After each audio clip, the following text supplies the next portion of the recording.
Bidziil, look out!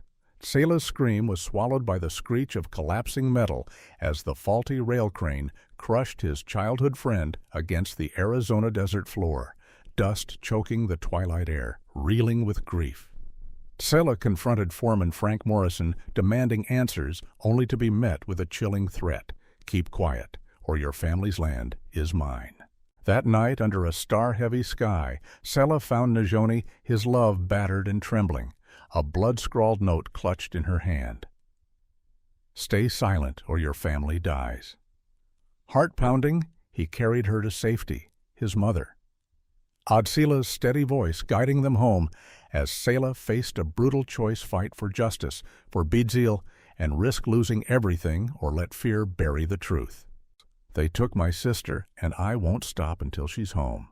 Kanti whispered to the stars, her voice fierce yet trembling, as she sat outside her small Osage home, the Oklahoma wind carrying the scent of sage and sorrow. At 26, Kanti was a woman forged by loss. Her parents' deaths in a suspicious wagon accident years ago had left scars deeper than the prairie's red earth. Once a weaver of intricate baskets, her hands now bore calluses from working odd jobs to keep her and her younger sister Halona fed. Their Osage community, vibrant with tradition, was under siege by William Hale, a ruthless businessman whose greed for their oil-rich land fueled violence and fear. Kanti lived for Halona 16, whose bright laugh could light up the darkest nights, and for the memory of her parents, whose stories of Osage resilience echoed in her heart. Yet Hale's men had stolen Halona, and Kanti's world teetered on the edge of despair. Her dark eyes burned with determination, but fear gnawed at her. Could she save Halona without losing everything? Clutching her mother's old shawl, Kanti stood, her spirit unbroken, ready to fight for justice and family in a world that sought to crush her. The Arizona sun bled red across the horizon as Tsela swung his sledgehammer, the rhythm of iron, on steel echoing through the Navajo Reservation's railroad site. His friend Bidziil worked nearby, hauling rails. His laughter cutting through the grind. Suddenly a sickening groan split the air. The crane's arm, rusted and neglected, shuddered violently. "Bidziil, move!" Tsela shouted, dropping his hammer, but the machine collapsed like a dying beast, pinning Bidziil beneath twisted metal. Dust choked Tsela's lungs as he ran, shoving past stunned workers, his hands clawing at the wreckage. Blood pooled beneath Bidziil's still body, his eyes empty under the fading light. Tsela's scream tore from his chest, raw and helpless. The other Navajo workers stood frozen, their faces etched with fear and grief. Foreman Frank Morrison appeared, his boots crunching gravel, barking orders to clear the site. Tsela's fists clenched, his heart pounding with rage. He knew the crane had been faulty for weeks, reported but ignored. As stars began to prick the sky, Tsela knelt by Bidziil's body, whispering a Navajo prayer, vowing to uncover why his friend had to die. Tsela's boots pounded the dirt as he stormed to Morrison's shack, the foreman's lantern casting harsh shadows on the wooden walls. "This wasn't an accident." Tsela's voice cracked, his finger jabbing toward the wreckage. Morrison, leaning back in his chair, smirked, his pale eyes glinting like a snake's. "You Navajos are replaceable," he drawled, tossing a clipboard aside. Tsela stepped closer, his pulse racing, demanding an investigation. Morrison stood towering over him, his breath sour with whiskey. "Keep talking, and you're out. No job, no land for your family." The threat hit like a blow, but Tsela's anger burned brighter memories of Bidziil's laugh fueling him. He noticed Calvin Reed, Morrison's enforcer, lurking outside, cracking his knuckles. Tsela held Morrison's gaze, refusing to flinch, but doubt crept in. Could he risk his mother's home? As he turned to leave, Morrison's voice hissed, "Don't test me, boy." Tsela's hand shook as he walked into the night, the weight of Morrison's power pressing on his chest. Yet his resolve hardened. He would fight for Bidziil, no matter the cost. Moonlight bathed the reservation in silver as Tsela trudged home. His mind replaying Bidziil's death, a faint cry stopped him. Cold, Nizhoni's voice sharp with fear. He sprinted toward their hogan, heart slamming against his ribs, and found her crumpled in the dirt, Her face bruised her dress. "Torn, Tsela," she whispered, trembling as he knelt beside her. His hand shook as he touched her cheek, rage and terror choking him. A scrap of cloth lay clutched in her fist, scrawled with red ink. "Stay silent, or your family dies." Tsela's blood ran cold, his eyes scanning the shadows for attackers long gone. Nizhoni clung to him, her sobs muffled against his chest, her warmth grounding his spiraling fear. He carried her inside his steps, heavy, the note's words searing into his mind. Who had done this? Was Morrison behind it? The stars outside seemed to mock him, offering no answers. As he set Nizhoni down, her eyes met his pleading for safety, and Tsela swore to protect her, even as dread coiled tighter around his heart. Tsela burst into the hogan, the door slamming against the wall as he called for his mother. Adsila emerged, her gray hair loose, her calm eyes widening at Nizhoni's battered form. "What happened?" she asked, her voice steady but urgent. Tsela's words tumbled out. Bidziil's death. Morrison's threats the attack. He paced his boots, scuffing the dirt floor, his hands tugging at his hair. Nizhoni sat by the fire, shivering despite the blanket Adsila wrapped around her. Tsela checked the windows, his pulse racing at every rustle outside, imagining Morrison's men circling. He knelt by Nizhoni, her bruised face breaking his heart, and then hugged Adsila, fearing for her safety too. The note's threat echoed in his mind. Each word a dagger. Adsila lit sage, its smoke curling upward, and murmured a prayer for protection. Tsela's chest tightened. He couldn't lose them. Not like he'd lost his father, not like Bidziil. As dawn crept through the cracks, Tsela's panic settled into a grim realization. His family was a target, and he was the reason. Dawn painted the hogan gold as Tsela sat by Nizhoni, her hand warm in his, her breathing steady at last. Adsila brewed tea, her quiet strength filling the room. Tsela's mind churned. Bidziil's death wasn't random, and Nizhoni's attack was a warning. He traced the scars on his knuckles, earned from hunting and fighting now, symbols of a new battle. "I can't let this go," he said, his voice low but firm. Nizhoni's eyes, still shadowed with fear, met his, and she nodded, trusting him. Adsila set her cup down, her gaze piercing. "The truth is your weapon. Tsela, but guard your heart." He thought of his father lost to a work accident, and Bidziil's broken body. Both deserved justice, yet the note's threat loomed a shadow over his family. Tsela stood, his jaw set, resolve hardening like desert stone. He would uncover the truth about Bidziil's death, no matter who stood in his way, but he'd move carefully, keeping Nizhoni and Adsila safe. As he stepped outside, the rising sun warmed his face, igniting a spark of hope amid his fear. Kanti stood outside the Osage news office, her heart racing like a wild horse. The faded sign creaked in the wind, and the dusty window showed Nokosi inside, bent over his desk. She pushed the door open, a small bell jingling above her head. The smell of ink and old paper hit her as she stepped in. Nokosi looked up, his glasses sliding down his nose, a pencil tucked behind his ear. "Kanti." "What's wrong?" he asked, seeing her pale face.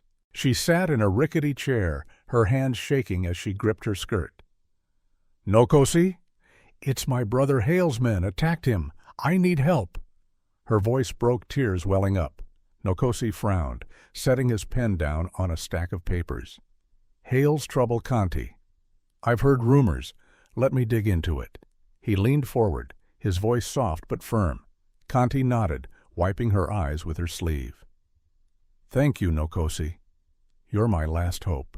He gave her a small, kind smile, his eyes warm.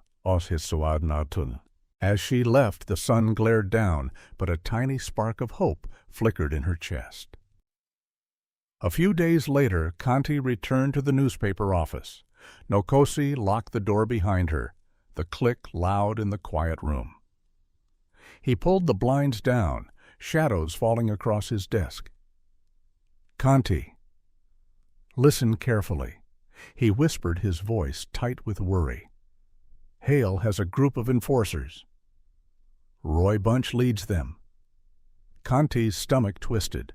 She'd heard of Bunch, a man with cold eyes and a scarred hand. "What do they do?" she asked, her throat dry. Nokosi glanced at the window, then back at her. "They scare people, break windows, burn barns, threaten families. Some say they've hurt people who wouldn't obey." Hale Kanti's hands clenched into fists, her nails digging into her palms. "My brother, did they?" Nokosi's silence was heavy, his eyes dark. "Maybe I'll keep looking, but it's dangerous." Fear and anger battled inside her, her breathing quick and sharp. "I have to stop them," she said, standing tall. Nokosi grabbed her arm gently. "Be smart, Kanti. They're watching everyone." She nodded, but as she left, the weight of his words pressed down like a storm cloud. That night, Kanti sat by her window, the moon glowing softly outside. A cool breeze rustled the curtains as she stared at the empty fields. Her mind slipped back to when she was little. She saw herself running through tall grass, her mother's red shawl fluttering as she waved goodbye. Her father had hugged her tight, his rough beard scratching her cheek. "We'll be back soon," he'd said, loading their wagon with sacks of grain, but they didn't return. The sheriff came instead, his boots muddy, his hat low over his eyes. "Accident," he muttered. Wagon flipped. Kanti remembered the funeral, black dresses, quiet sobs and whispers about Hale wanting their land. Back. Then she didn't understand, but now it hit her like a punch. Had Hale caused it? Tears rolled down her face, hot and silent, dripping onto her hands. She pictured her parents' smiles, heard their laughter in her mind. Anger burned through her sadness, fierce and unstoppable. If Hale took them and her brother, she'd fight. She wiped her face with a trembling hand, vowing to uncover the truth. Kanti walked to Aiyana's cabin, her boots crunching on the gravel path. Wildflowers lined the way, bright against the gray sky. The cabin door had carvings of birds and stars, old and weathered. She knocked her heart thumping hard. Aiyana opened it, her silver hair in a long braid, a shawl draped over her shoulders. "Come in, Kanti," she said, her voice calm, like a steady river. Inside a fire crackled, and the smell of sage filled the air. Kanti sat on a woven rug, her hands twisting together. "Aiyana, Haley's hurting us. My brother's gone. I need advice." Aiyana's eyes, wise and deep, studied her. "I knew your parents," she said softly, stirring the fire with a stick. "Strong people." "Hale's greedy." Kanti swallowed hard. "What do I do?" Aiyana handed her a small pouch tied with a thin string. "Fight. But be wise. Find friends to help you." Kanti clutched the pouch, feeling its warmth. "Thank you," she whispered, her voice thick. As she left, Aiyana's strength stayed with her like a shield. Aiyana sat across from Kanti, the fire casting shadows on her lined face. Hale strong. "Kanti?" She said, her tone sharp but caring. "He's got men money." And the law twisted around his finger. Kanti nodded, her eyes burning with determination. "I know, but I can't stop now." Aiyana's lips curved slightly, proud but worried. "You've got spirit, like our ancestors who protected this land." She picked up a feather from a wooden box, its black tip gleaming. "Take this." "It's from an eagle." Brave and sharp-eyed Kanti held it gently, her fingers brushing its softness. "How do I beat him?" she asked. Aiyana's voice dropped low. "Find proof papers, people who'll talk, but watch your back. Hale's sneaky." The words sank in, heavy but clear. Kanti stood the feather in her pocket, her heart pounding with purpose. "I'll be careful, Aiyana. I promise." Aiyana touched her shoulder, firm and warm. "Go with courage, child." Outside the stars shone bright, and Kanti felt taller, ready to face the danger ahead, guided by Aiyana's wisdom and her own fire. Kanti and Nokosi stood outside the Red Hawk Saloon, a dusty old place with a creaky sign swinging above the door. The sun was setting, painting the sky orange, and the sound of loud laughter spilled out from inside. Kanti adjusted her hat, pulling it low over her eyes, her stomach tight with nerves. "Roy's here," Nokosi said quietly, pointing at a horse tied to a post. It had a scarred saddle just like Roy's. The smell of sweat and beer hung heavy in the air as they watched men stumble out their voices rough. Kanti's hands shook, but she took a deep breath, her boots scuffing the dirt.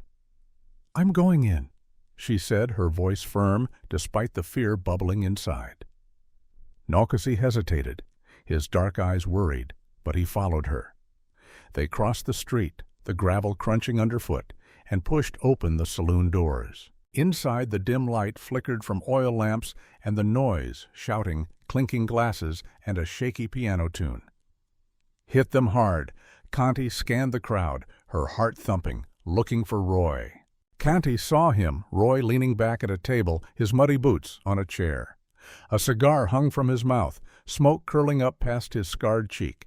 She marched over, her pulse racing, the wooden floor creaking under her steps. "Roy Bunch," she called loud enough to make heads turn. He grinned, his teeth yellow, and flicked ash onto the table. "Little Kanti." He mocked, his voice dripping with scorn. "Where's Halona?" she demanded, her hands balled into fists, nails biting her skin. Roy laughed a cruel sound and leaned forward, his eyes cold. "She's my business now." Kanti's chest burned with anger, her breath short. "Let her go!" She snapped, stepping closer. Roy stood tall and mean, grabbing her arm with a grip like iron. "You don't scare me, girl," he hissed, his breath sour. Pain shot through her wrist, but she glared back, refusing to flinch. "I'll find her," she said through gritted teeth, pulling free. Roy's smirk faded his face, twisting with rage. Roy shouted, "Grab her!" and his men jumped up their chairs, crashing to the floor. Kanti's heart leaped into her throat as rough hands reached for her coat. She twisted away, her hat falling off, hair spilling loose. "Move!" Nokosi yelled, shoving a man aside with a hard shoulder. A glass flew past Kanti's head, smashing into the wall, shards glittering in the dim light. She ran her boots, slipping on the slick floor, ducking under an arm that swung at her. Nokosi punched another thug, his knuckles cracking against bone, giving Kanti a second to breathe. They raced for the door, the saloon erupting in chaos, shouts breaking wood, a woman screaming. Outside! The cold air stung Kanti's face as they sprinted down the street. Dust kicking up behind them, they dove behind a barrel, panting, her chest heaving. "Too close," Nokosi muttered, wiping sweat from his brow. Kanti knotted her hands, still shaking, fear mixing with a fierce determination. Back at Nokosi's small office, Kanti sat on a rickety chair, her knees weak. A single lantern glowed, casting shadows on the walls. "We almost didn't make it," she whispered, her voice trembling. Nokosi poured water from a dented jug, his face tight with worry. "We need a better plan," he said, handing her the cup. She drank the cool water, calming her a little, then felt something in her pocket, a crumpled paper. She pulled it out, her fingers brushing its torn edge, and unfolded it under the light. 124 Elm Street, she read aloud, her voice rising with hope. Nokosi squinted at the smudged writing, his brow furrowing. "That's an old place, abandoned." Kanti's eyes lit up, her heart pounding again. Halona could be there. Nokosi rubbed his chin, unsure. Might be a trick. But Kanti stood gripping the paper, her fear turning to resolve. "I'm going. Dawn." Nokosi sighed, then nodded. Together he agreed, and Kanti felt a spark of hope ignite. At sunrise, Kanti and Nokosi reached 124 Elm Street. The house loomed dark and silent, its roof-sagging windows cracked and boarded. Dead leaves rustled in the wind, and a rusty gate squeaked as they pushed through. Kanti's stomach knotted, but she gripped her knife, stepping onto the porch. The wood groaned under her boots, and a stale smell hit her as they entered. Dust floated in the faint light and spiderwebs clung to the corners. Halona Kanti whispered, her voice shaking, eyes searching every shadow. In a dusty room, she froze. A glint caught her eye. She knelt, brushing aside rags, and found a bracelet with blue beads. Halona's. Her breath caught tears welling up as she clutched it. She was here, she said, her voice breaking with relief and dread. Nokosi checked the back, his steps quiet. Empty now, he reported, his tone heavy. Kanti stood, slipping the bracelet into her pocket, her heart aching but alive with hope. She's out there, she said, stepping into the morning light, ready to keep fighting. Kanti and Nokosi stepped into the abandoned house, the air thick with dust and silence. The walls were cracked and a faint wind whistled through broken windows. Kanti's eyes darted around, landing on an old wooden desk in the corner. She brushed off cobwebs and noticed a drawer that didn't sit right. With a tug it opened, revealing a hidden slot underneath. There, tucked away, was a leather notebook with Hale scratched into the cover. Kanti's fingers shook as she pulled it out, her breath catching. She flipped it open and saw a list, names of Osage people, including her parents, each paired with dates and words like accident or gone. Her heart pounded, a sick feeling rising in her throat. She handed it to Nokosi, who clenched his jaw tight. "He's been planning murders," Nokosi said, his voice dark and heavy. Kanti's legs wobbled as the truth sank in. Hale was a killer, and her family was on his list. Rage and fear battled inside her as she stared at the pages. Kanti sat on the floor, the notebook open in her lap, her hands trembling. She turned a page and froze. There were drawings of guns, arrows pointing to boxes, labeled shipment. Scribbled notes mentioned Blackwood and sums of money. Kanti's mind raced. She'd heard of Blackwood, a name tied to illegal gun traders. "He's not just taking land," she whispered, her voice sharp with shock. "He's selling weapons, too." Nokosi crouched beside her, his eyes scanning the sketches. "This is bigger than we imagined," he said, his tone grim. Kanti's chest tightened, her pulse thudding in her ears. If Hale had allies in the gun trade, he was untouchable and deadly. Fear gripped her cold and sharp, but anger burned hotter. "He's a monster," she spat, slamming the notebook shut. Nokosi put a hand on her shoulder, steadying her. "We're targets now," he warned, his face pale. Kanti nodded, her resolve hardening despite the terror clawing at her insides. Kanti sat by the riverbank, the notebook beside her, its weight heavier than stone. The water flowed quietly, but her mind roared with chaos. She pictured Halona, her sister's wide, trusting eyes, her small hand reaching out. Then she saw the names in the notebook, each one a ghost crying for justice. Her heart split in two.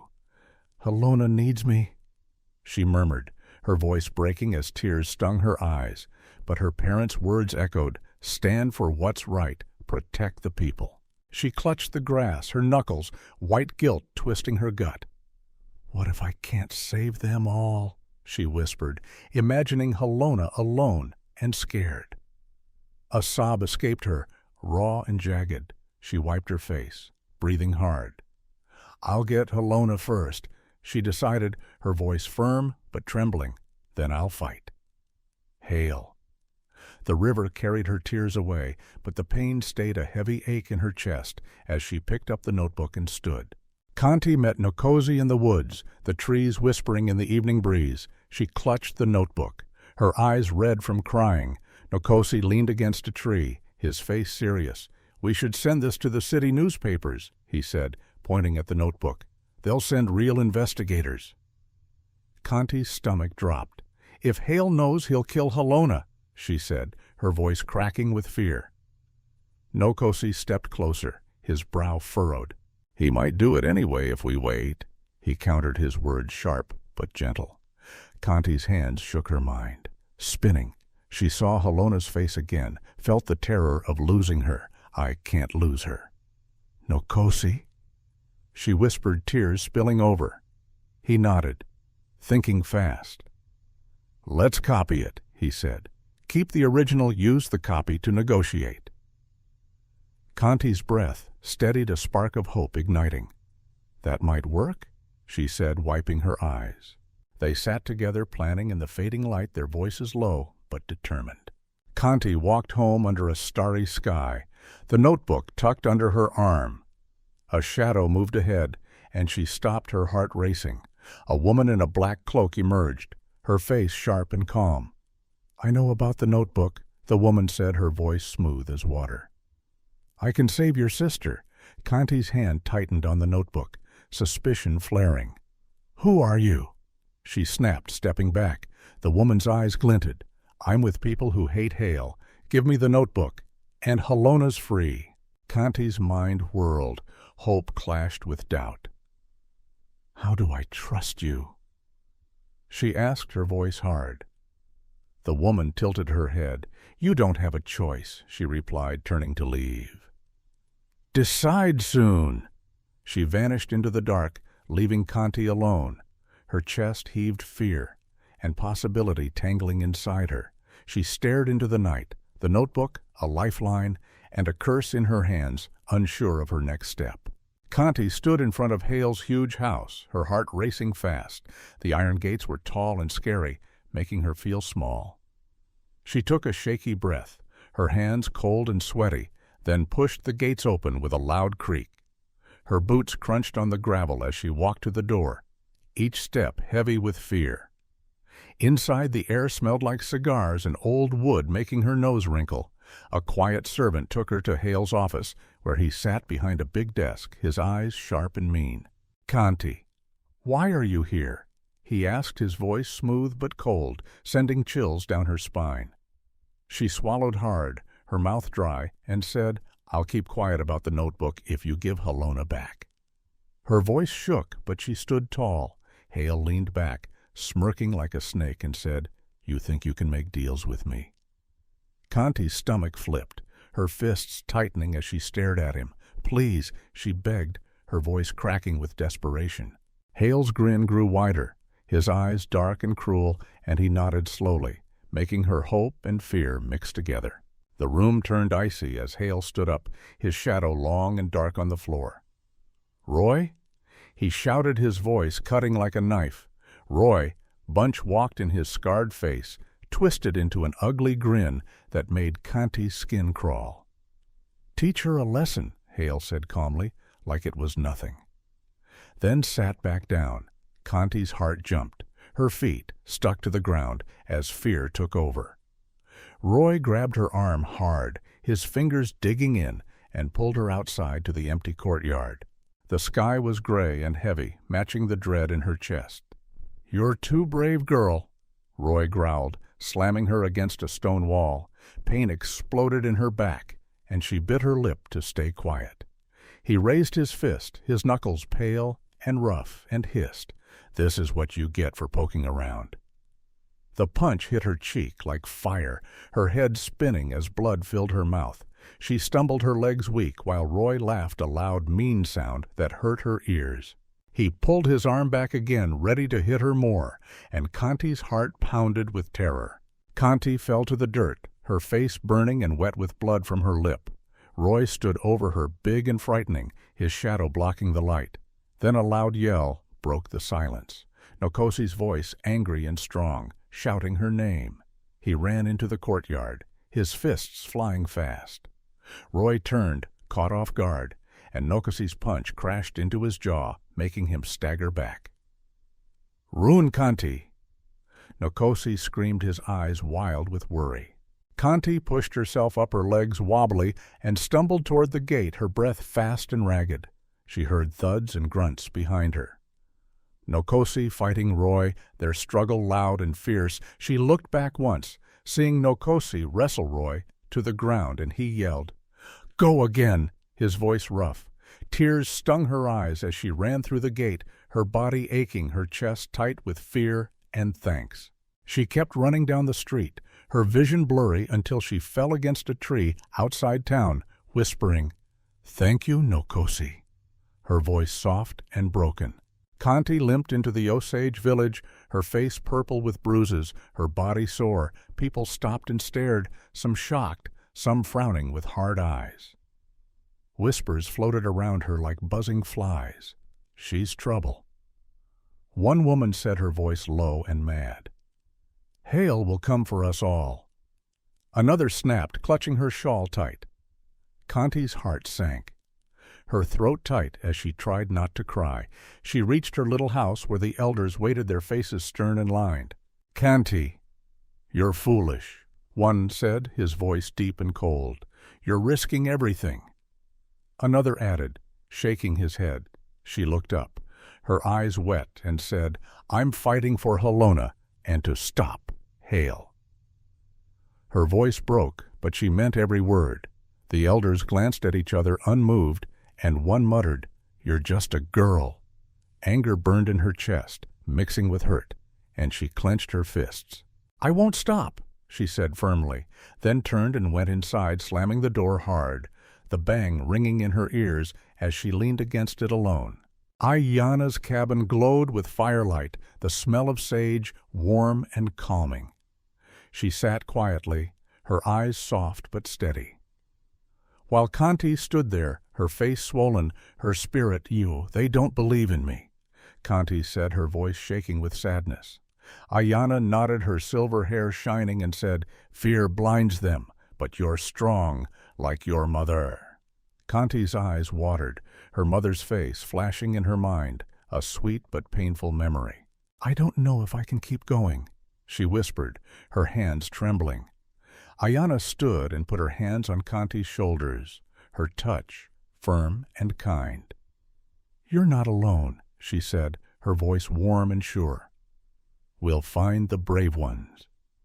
That night Ayyana called a secret meeting in the woods, the air cold and quiet.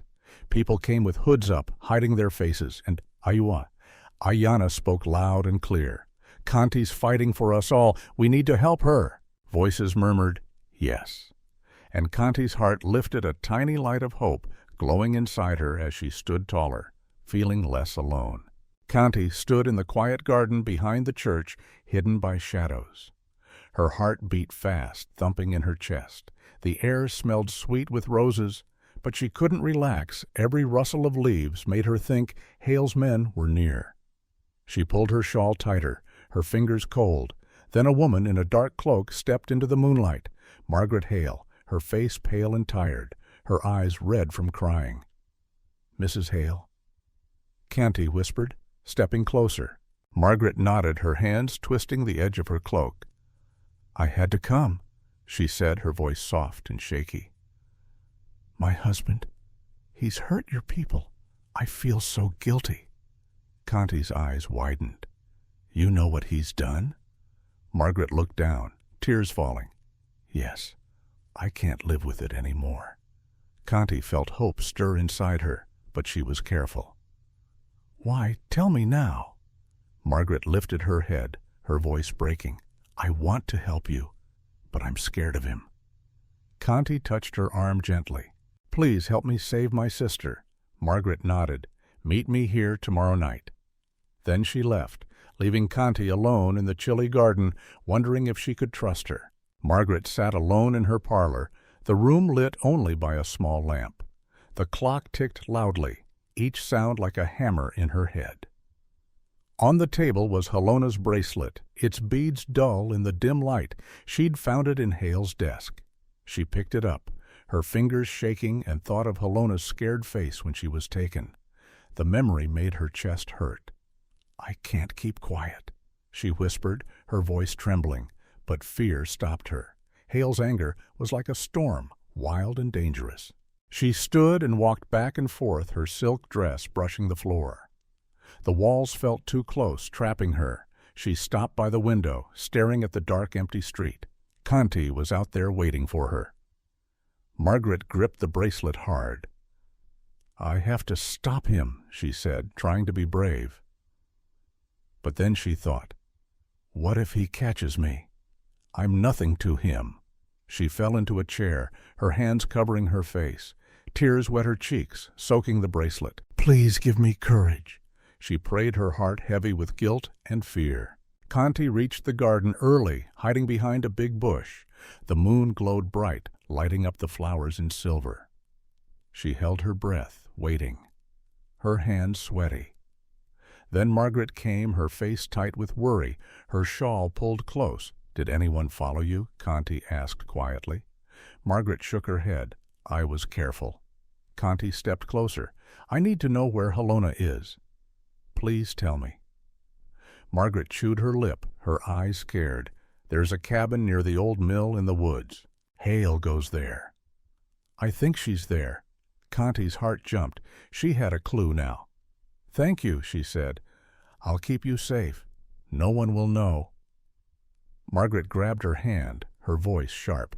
"If Hale finds out we're both dead—" Kanti held her hand tight. "I won't let him hurt you. You're doing something good."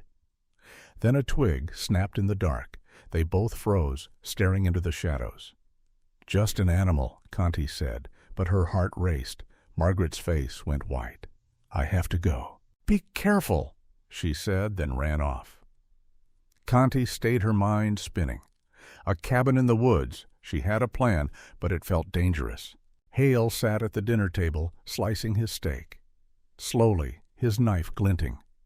Margaret stared at her plate, her fork shaking in her hand. She hadn't eaten a bite. "You're too quiet," Hale said, his voice cold, his eyes sharp. "What's wrong?" Margaret dropped her fork, and it clinked loudly.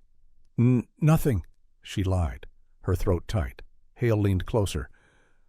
"Don't lie. I can tell you're hiding something." Her stomach twisted.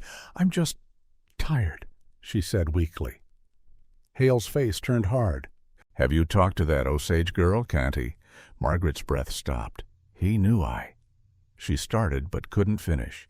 Hale slammed the table, making the plates jump. "Tell me," he shouted. Margaret cried, her words spilling out. She asked for help. "I told her about the cabin." Hale's eyes burned with anger. "You idiot! You've ruined everything." "I'm sorry," she sobbed. Shaking, Hale stood over her, tall and frightening. "Fix it. Tell her to go there tomorrow night. I'll take care of her." Margaret nodded, tears falling fast. Hale stormed out, and she sank down, her heart breaking. She'd betrayed Kanti, and the guilt crushed her. Kanti moved through the dark woods, her steps quiet on the wet ground. The cabin was close, its window glowing faintly. She gripped a stick, her hands sweaty, hoping Halona was inside. The trees loomed tall, their shadows black and deep. She crept nearer, her breath fast. Then the cabin door flew open, and Roy stepped out, grinning like a wolf. "Lost, are you?" he said, his voice mean. Kanti's heart sank. It was a trap. She turned to run, but two men grabbed her, their hands rough and strong. "Stop!" she yelled, kicking hard. Roy pulled out a knife, its blade shining. "Hale wants this quiet," he said, coming closer. Kanti fought, stomping one man's foot and hitting the other's stomach. She broke free and ran, branches scratching her arms. "Catch her!" Roy roared. She heard them chasing their boots loud. Ahead was a river, dark and rushing. She jumped in the cold water, stinging her skin. She swam fast, grabbing a log to stay afloat. Roy shouted from the shore, angry. Kanti floated away, shivering but alive. Margaret had lied, and Hale had won this time, but she wouldn't give up. Kanti's chest tightened as she ran through the thick, shadowy woods, her feet crunching on dry leaves. The yells of Hale's men echoed behind her, their lanterns flickering like angry fireflies. She stumbled over a jagged rock, her ankle twisting painfully, but she gritted her teeth and kept moving. Sweat dripped into her eyes, stinging them. When suddenly a cloaked figure appeared, the woman in black. "Follow me," she hissed, her voice sharp like a blade, pulling Kanti toward a narrow trail hidden by bushes. They darted through branches, scratching Kanti's arms, her heart pounding so loud she thought it might burst. The men's shouts grew faint as they lost her trail, their heavy boots stomping the wrong way. Finally they slid into a damp hollow beneath a cliff, the air cool and earthy. Kanti collapsed, gasping, her hands trembling on the cold ground. The woman in black crouched beside her, her dark eyes scanning the woods. "You're safe for now," she said, her tone steady but urgent. Kanti's fear mixed with gratitude. She didn't know this woman, but she'd just saved her life. In the hollow, the woman in black struck a match. its tiny flame lighting her face pale with a thin scar across her jaw. Kanti wiped dirt from her hands, her breath still uneven. "Why did you help me?" she asked, her voice shaky. The woman sat back, her cloak rustling, and said, "I'm a former federal agent. My name's Mara." Kanti's eyes widened, her fingers digging into the soil. "You're after Hale," she whispered. Mara nodded, pulling a worn badge from her pocket, its edges scratched. "He's a criminal, stealing, killing, ruining lives. I've hunted him for 3 years." Kanti's throat tightened, her sister's face flashing in her mind. "He took Halona," she said, tears welling up. Mara's expression softened, her hand resting on Kanti's shoulder. "I'll help you get her back," she promised, her voice firm yet warm. She unfolded a crumpled map, pointing to a spot marked with red ink. "That's his camp," she said. Kanti leaned closer, her fear fading into resolve. For the first time she felt a flicker of strength. She wasn't alone anymore. The next evening, Kanti stood on a wooden crate in the Osage village, the wind tugging at her hair. Lanterns glowed around her, casting soft light on the faces of her people, old men with wrinkled hands, mothers clutching shawls, kids peeking from behind legs. "Hale's destroying us," she said, her voice rising over the crackling fire. "He steals our land and takes our loved ones. We have to fight." Her hands shook, but she clenched them tight, her eyes fierce. A murmur spread, some nodded. Others whispered nervously. Elder Tiva stepped up her cane, tapping the dirt, her white braids swaying. "Kanti speaks the truth," she said, her voice calm but strong. "We'll march tomorrow." Cheers erupted, and soon they were busy painting signs with bold letters, stacking firewood, planning their route to town. Kanti dipped a brush in black paint, writing, "Stop Hale," on a plank, her heart racing with hope. But as night fell, she sat alone, staring at the stars, her stomach twisting. What if this failed? She hugged her knees, praying her courage wouldn't falter. The sun barely rose when the Osage marched their footsteps loud on the dusty road. Kanti held a sign high its wood rough against her palms, shouting, "Justice now," with the crowd. Banners waved and kids ran alongside, their voices shrill with excitement. But as they reached the town square, Sheriff Burns stood waiting, his badge glinting coldly. "Disperse." He barked his mustache, twitching, hand gripping his pistol. Kanti's pulse raced, but she yelled back, "We won't leave." Burns snarled, waving to his deputies, big men with clubs and grim faces. They charged boots, pounding, smashing signs, and knocking people down. Kanti's sign splintered as a deputy shoved her, her elbow hitting the ground hard. She saw Tiva fall, blood trickling from her temple, and rage boiled inside her. "Get back," she screamed, pulling Tiva up, her hands slippery with sweat. The air filled with cries and dust, and Burns' laugh cut through it all. Outmatched Kanti shouted, "Fall back," her voice cracking, tears stinging as they retreated, battered but burning with defiance. Back at the village, Kanti knelt by Tiva, pressing a damp cloth to her head, the smell of medicinal herbs sharp in the air. Around them, people bandaged scrapes, their faces bruised but fierce. A child whimpered, clutching a torn shawl, while an old man passed out cups of water, his hand steady. "They hurt us, but we stood tall," Tiva said, her voice weak yet proud, her eyes shining. Kanti nodded her chest, aching as she tied off a bandage, her fingers stained with blood. A young man started a chant by the fire, his deep voice joined by others, the sound rising like a heartbeat. They shared bread, passing it hand to hand, and Kanti felt warmth spread through her. Hale and Burns had struck hard, but they hadn't broken them. She gripped her sister's bracelet, its beads cool against her skin, whispering, "We'll save you, Halona." The fire, sick fire, glowed bright, and so did their spirit, unbroken and fierce, ready to rise again. Kanti and Nokosi sat in a cramped, dusty room behind the newspaper office, the air thick with the scent of old paper and ink. A single oil lamp flickered on the table, casting shaky shadows as they poured over Hale's notebook. Kanti's fingers trembled as she flipped through the pages, her eyes darting over messy handwriting filled with names, dates, and numbers. Nokosi leaned in, his sharp eyes catching a list of strange codes. "These are shipments," he said, his voice low, pointing at the scribbles. "Guns, maybe dynamite." Kanti's stomach churned as the truth hit her. She whispered, "He's selling weapons to gangs," her voice tight with dread. Nokosi's face hardened, his brows knitting together as he nodded. "White gangs like the ones that torched Red Creek last year." Her heart raced, anger bubbling up as she turned another page and saw a map, arrows pointing to Osage homes, including hers. "He's planning attacks," she gasped, her fingers shaking as they traced the lines. Nokosi's fists clenched, his voice fierce. "We have to stop him."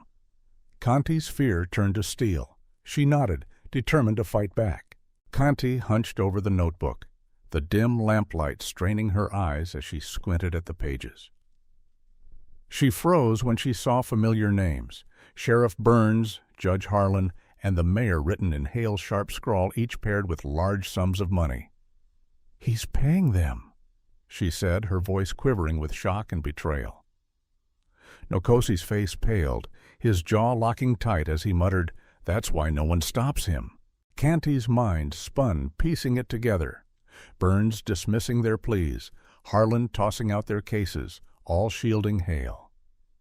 "They're all in on it," she said, her chest sinking under the weight of it all. A lump rose in her throat as she whispered, "We're alone," her voice breaking with despair. Nokosi's hand shot out, grabbing hers. His grip was warm, steady, grounding her. "Not alone," he said, his tone firm, eyes locked on hers. For a fleeting second, hope flickered in her heart. But then, Halona's absence crashed over her again, heavy and aching. "We need help from outside," she said, her voice rising with new strength. They couldn't do this on their own. Under a sprawling oak tree, Kanti and Nokosi sat in the moonlight, its silver glow dappling their faces. The notebook rested between them, its pages heavy with secrets they couldn't ignore. Kanti took a deep breath, her voice steady as she said, "The woman in black, she can get this to the federal agents." Nokosi's eyes narrowed, thoughtful and cautious. "We don't know if she's trustworthy," he warned, his tone low. Kanti bit her lip, her mind racing with the risks, but she shook her head. "We can't wait. Hale will find us first," she said, her resolve unshakable. Nokosi sighed, raking a hand through his hair, then nodded. "Tomorrow night, the old bridge," he agreed, setting the plan in motion. Kanti's heart thumped with a mix of fear and hope as she touched the notebook's worn cover. "I'll bring it," she promised, her voice firm. Nokosi's gaze darkened. "And if she betrays us?" he asked quietly. Kanti swallowed hard, her throat tight. "Then we run," she replied, her voice trembling but determined. The night stretched silent around them, their choice hanging heavy. Kanti moved through the bustling market, her hood pulled low, the notebook tucked tightly under her coat. The sun blazed overhead, but a chill clung to her skin, her nerves buzzing with every step. She darted quick glances around, her eyes scanning the crowd. Then she saw him, Roy Bunch, leaning against a wall, his scarred face twisting into a sneer as their eyes locked. Her breath caught panic surging as he shouted, "Hey!" and shoved through the throng toward her. Kanti bolted, her heart slamming against her ribs, her boots pounding the dirt as she wove between stalls. "She's got it!" Roy bellowed, his voice cutting through the chaos as his men joined the chase. She knocked over a basket of apples, the fruit spilling across the ground, slowing them down. Ducking into an alley, she pressed herself behind a stack of crates, her chest heaving, breath ragged. Roy's shadow loomed past his boots, crunching gravel as he barked, "Find her!" Kanti's hands shook her mind, screaming she had to reach Nokosi before it was too late. Kanti held her breath until Roy's footsteps faded, then slipped from the alley, her pulse still hammering. She sprinted to the town's edge where Nokosi waited with 2 horses, their reins knotted to a post. "Roy saw me," she gasped, her voice shaky as she stumbled toward him. Nokosi's face tightened, his eyes sharp with urgency. "We go now," he said, swinging onto his horse. Kanti scrambled up the animals, snorting as they took off, galloping hard toward the bridge. Dust flew behind them, shouts echoing. As Roy and his men closed in, she could hear their rage cutting through the wind. "Faster!" Nokosi yelled, his voice piercing the chaos, and the horses thundered over the old bridge, its planks groaning beneath them. The woman in black stood waiting, her hooded figure still, as Kanti leaped down, yanking the notebook free. "Take it!" she urged, thrusting it into the woman's hands, her voice raw with desperation. Then Roy's roar split the air. "There they are!" And gunshots, cracked bullets, zipping past Kanti's horse, reared her hands, clutching its mane as she fought to stay on. "Go!" the woman shouted, vanishing into the dark. Kanti and Nokosi spurred their mounts, racing into the night, fear clawing at their heels. Kanti stood in the dim light of an old barn, her heart racing as she held the notebook tight. The woman in black waited, her dark cloak blending with the shadows, her face calm but serious. Kanti took a shaky breath and handed it over, her fingers brushing the worn cover, one last time. "You'll get it to the agents?" she asked, her voice small and nervous. The woman in black nodded. "I will," she promised, slipping the notebook inside her cloak. They turned to leave, but suddenly the ground shook with the sound of horses. Roy and his men charged in, dust flying everywhere. Kanti's stomach dropped as Roy's men grabbed Nokosi, pinning him down. She lunged forward, desperate to help, but the woman in black yanked her back.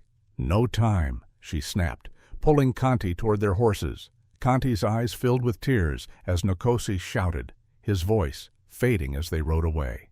Her chest ached. She wanted to save him, but the woman in black's words echoed, "The mission matters more." Kanti clenched her fists, torn apart inside, as the barn disappeared behind them. Kanti sat by a small fire, staring at Hale's note in her hands. "Meet me at the mine at midnight. Bring the notebook, and I'll give you Nokosi.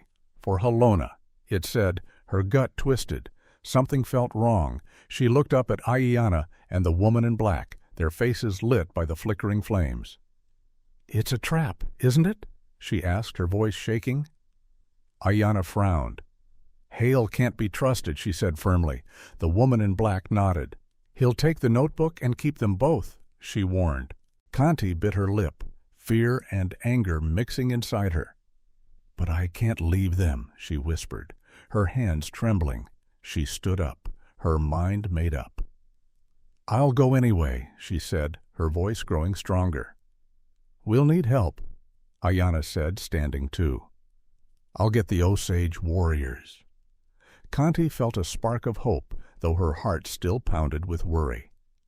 They spent the night planning sharpening weapons and talking in low voices, preparing for whatever Hale had waiting. The moon hung high as Aiyana gathered the Osage warriors in a quiet grove.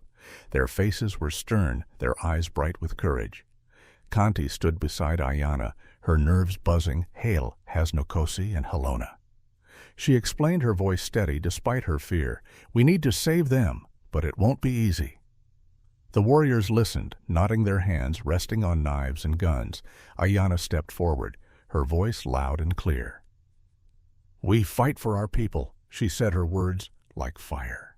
"We won't let Hale win." The group cheered quietly, ready to follow her. They armed themselves, bows, rifles, and spears, moving fast and sure. Kanti felt stronger watching them, her fear fading a little. Aiyana turned to her, smiling softly. "You're not alone," she said, squeezing Kanti's shoulder. Tears pricked Kanti's eyes, but she smiled back. Together they mounted their horses, the group silent and determined, riding toward the mine where danger waited. Darkness cloaked the warehouse as Kanti and the warriors crept closer, their breaths fogging in the cold air. Guards patrolled the front, their lanterns swinging. Kanti pointed silently, and 2 warriors moved forward, arrows ready. With a soft twang, the guards fell silent and still.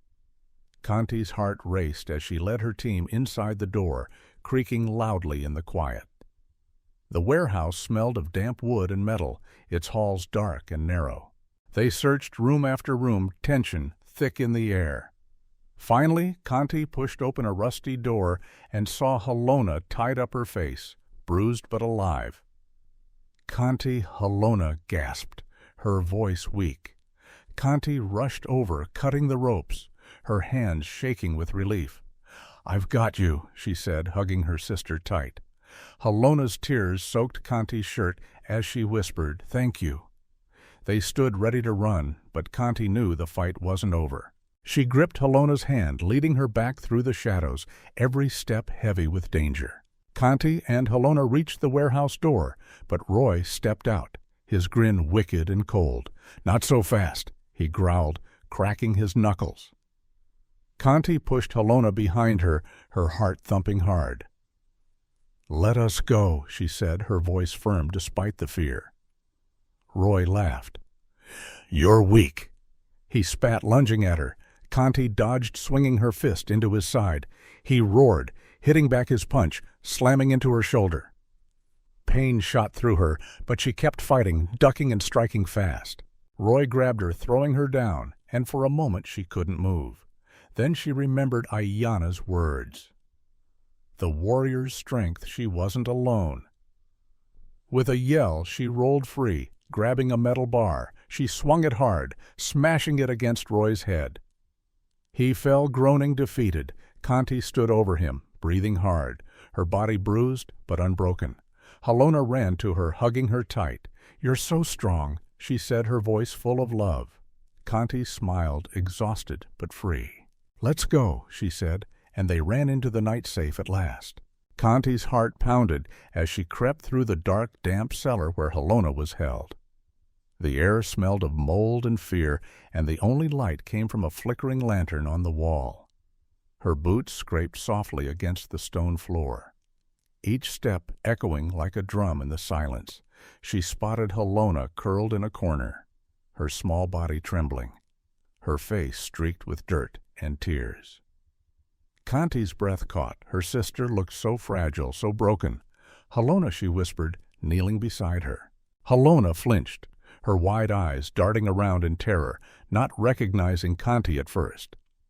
"It's me," Kanti said, her voice cracking as she reached out slowly. Halona blinked, then threw herself into Kanti's arms, sobbing uncontrollably.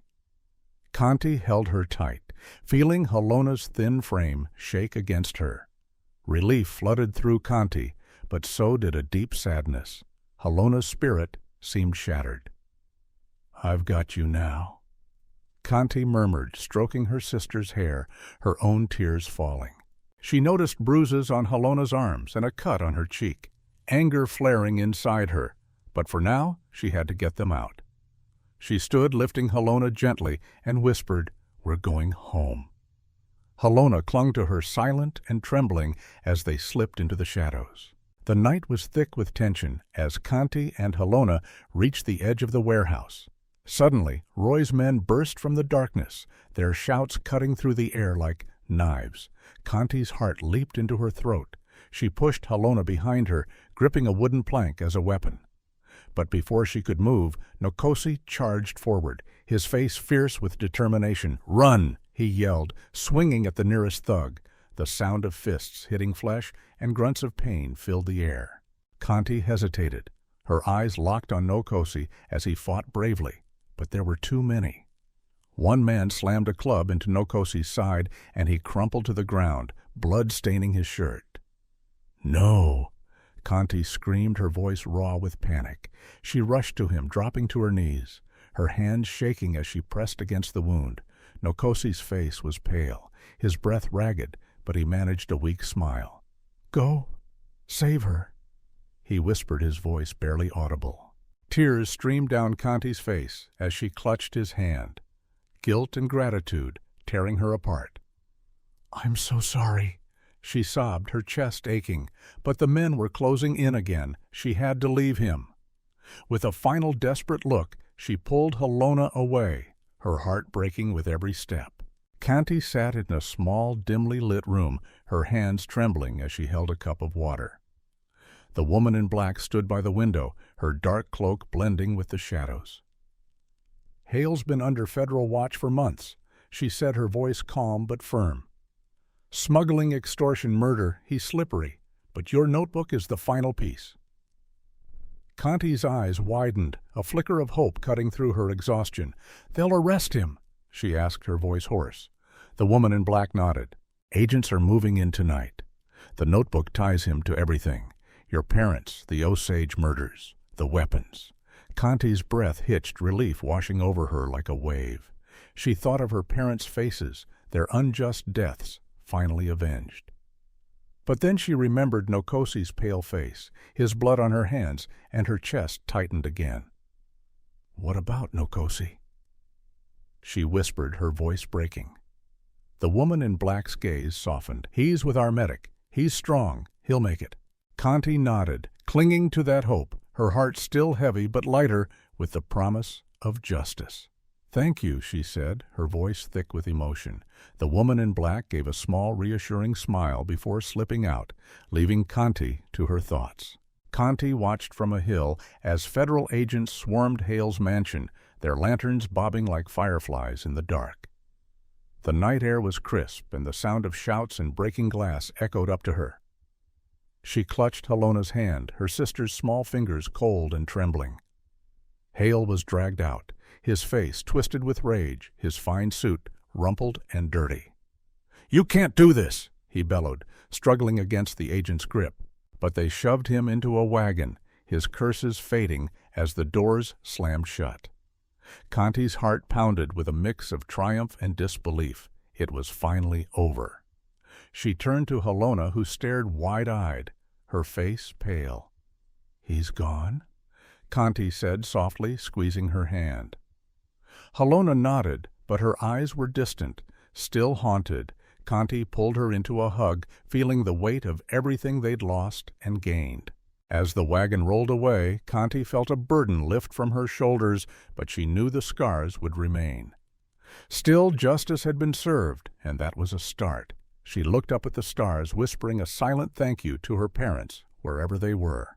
The Osage community gathered in the town square, the sun shining bright, as elders spoke of reclaiming their land. Kanti stood with Halona, who clung to her side, still quiet, but slowly healing. The federal agents had arrested Hale's men, and the court had ruled in favor of the Osage people. Their homes and fields were theirs again. Cheers erupted, and Kanti smiled, her heart swelling with pride. But her joy was bittersweet. Nokosi lay in a nearby tent, his wounds healing, but his strength still low. She visited him daily, holding his hand, her guilt easing as he teased her with weak jokes. "You're stuck with me," he'd said, his grin lopsided. Kanti laughed through tears, grateful beyond words. Later she sat with Halona by the river, the water sparkling in the sunlight. "We're safe now," Kanti said, brushing a strand of hair from Halona's face.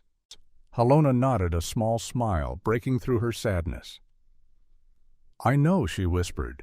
Kanti hugged her tight, feeling the warmth of family and the strength of their people. The pain would linger, but so would their courage.